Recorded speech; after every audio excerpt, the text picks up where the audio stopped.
June 6, 1944. The ramp drops. It's 06:30 hours on Omaha Beach, and the first men into the water are already dying. The Atlantic Wall was an engineered killing system. German engineers spent years converting the Norman coastline into interlocking fields of fire. Reinforced concrete strongpoints called Widerstandsnest and layered obstacles designed to stop landing craft and funnel infantry into pre-sighted kill zones. The WN-62 strongpoint alone contained two 75mm artillery pieces, multiple MG42 machine guns, and 60mm mortars positioned to rake the waterline from a fixed elevation advantage. The men of the 1st Infantry Division stepped into those fields of fire with no armored cover, with most of their DD ranks already at the bottom of the channel, and with naval gunfire that couldn't suppress positions it couldn't see. By the end of that first hour, the sand was red. By midday, the casualty rate among the first wave at Omaha had reached approximately 50%.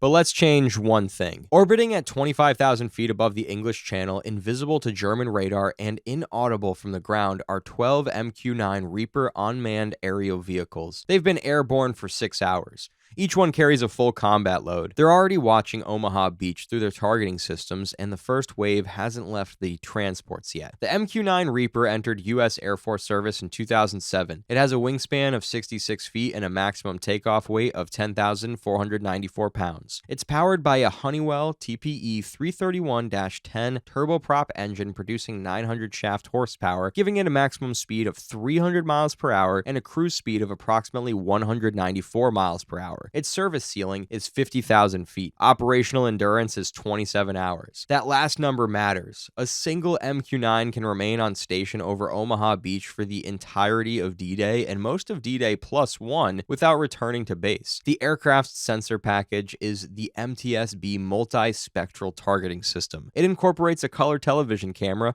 an infrared camera, and a laser rangefinder with a designator. The resolution is sufficient to identify individual soldiers, individual vehicles, and specific weapon emplacements from cruising altitude. German gun crews operating an MG42 inside a concrete Tubruk position would appear on the operator's screen as a thermal signature against a stone background. They're identifiable, they're targetable, they don't know they're being watched. Each Reaper in this scenario carries a standard combat load of 4 AGM-114 Hellfire missiles and 2 GBU-12 Paveway 2 laser-guided bombs. The Hellfire is a semi-active laser homing missile with a range of approximately 8 kilometers. Its warhead contains 9 kilograms of high-explosive anti-tank charge capable of penetrating 900 millimeters of rolled homogeneous armor. Reinforced concrete is not armor. A standard German Widerstandsnest was constructed with walls between 600 and 2,000 millimeters thick, depending on its classification. A direct Hellfire strike against a Type 667 open position strongpoint will not necessarily penetrate the structure. What it does is kill or incapacitate personnel within the blast radius, destroy optics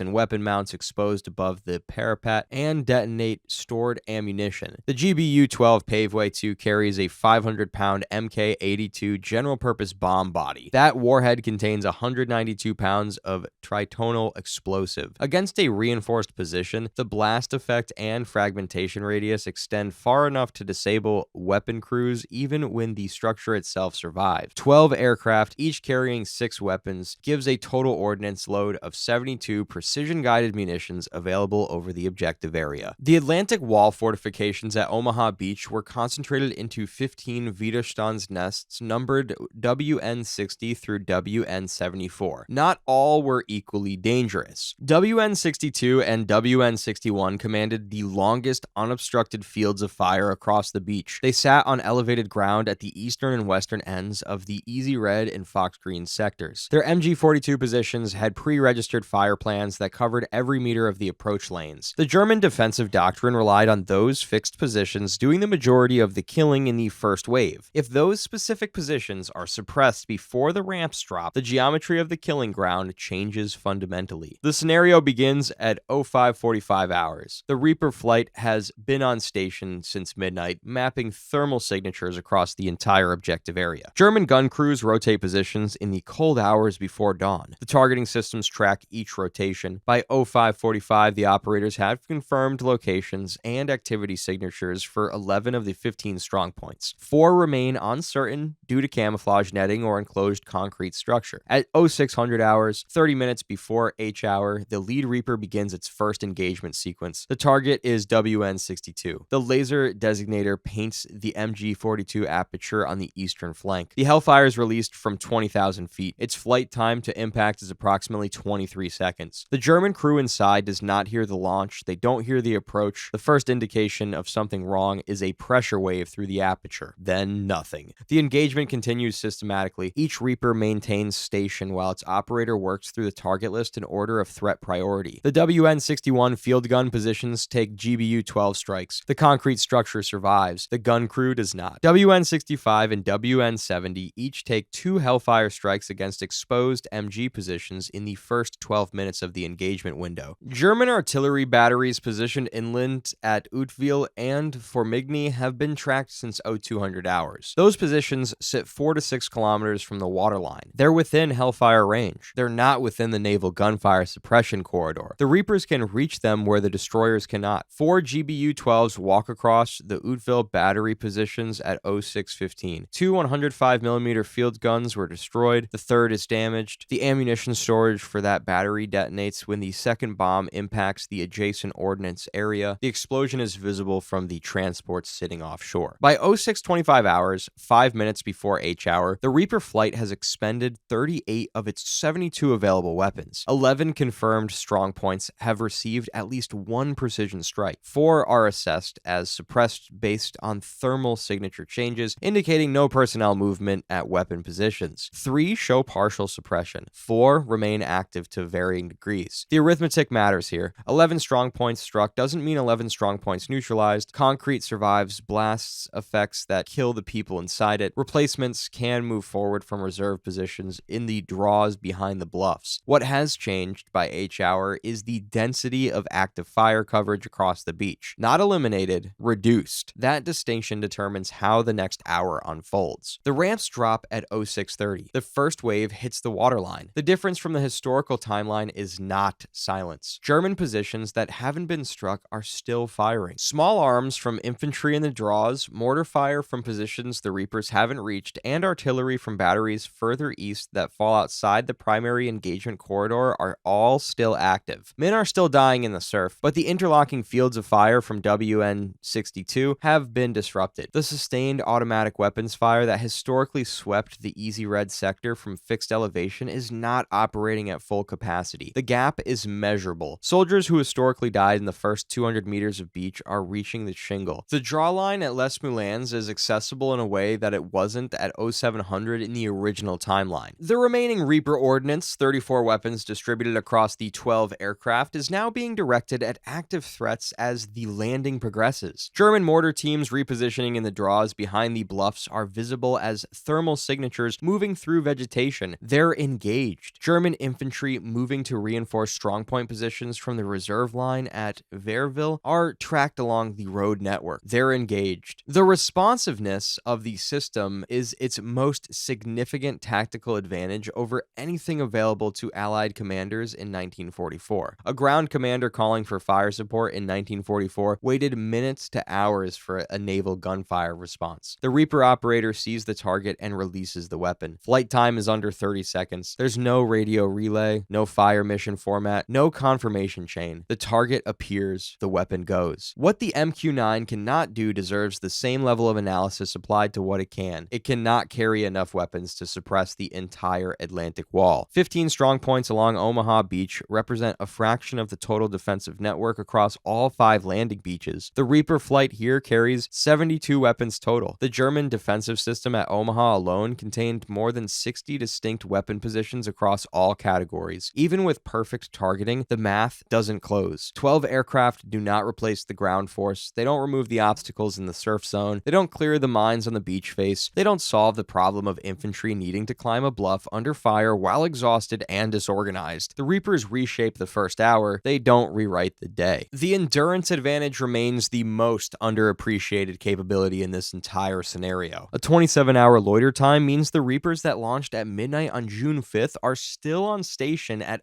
0300 on June 7th. They're watching German armored counterattack preparations forming in the Bocage country south of Bayeux. They're tracking the road networks. They're identifying where the 352nd Infantry Division's Reserve Regiment is moving toward the beachhead perimeter. The weapons are expanded by late afternoon on June 6th. But reconnaissance continues. What Allied commanders historically lacked in the first 48 hours after the landing was persistent, real-time aerial surveillance of German force movements beyond the immediate beachhead. The Reaper provides exactly that. The casualty figures from D-Day at Omaha historically are estimated between 2,000 and 5,000 across the assault force, decrease in this scenario. How much depends entirely on how completely the initial strongpoint suppression disrupts the German fire plan in the first 40 minutes of the assault. The Reapers change that window. The broader campaign follows its own logic after that.